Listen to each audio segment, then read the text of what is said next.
என்ன எங்க ஏரியால போய் விசாரிங்க, இங்கேயும் விசாரிங்க. நான் இத விட எவ்ளோ நகை போடுதுன்னு சொல்லுவாங்க.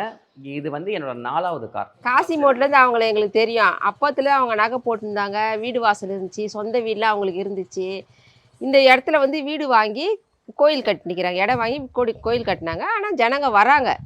ஆனா ஜனத்துக்கு நல்லது நடக்குதுன்னு வராங்க. என்ன?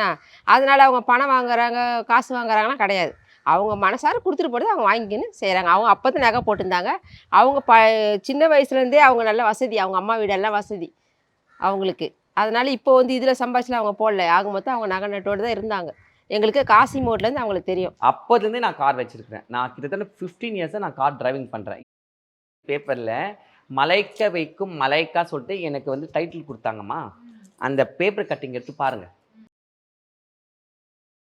மலைக்க வைக்கும் அழகி மலைக்கா சொல்லிட்டு போட்டு, அதில முதல் இதுவே வந்து கார் ஓட்டுற மாரி தான் எனக்கு ஃபோட்டோவே வந்தது.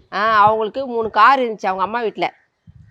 அவங்க இப்போ கார்லாம் வாங்கல. இந்த ஏரியாவுக்கு வந்து இருக்கும்.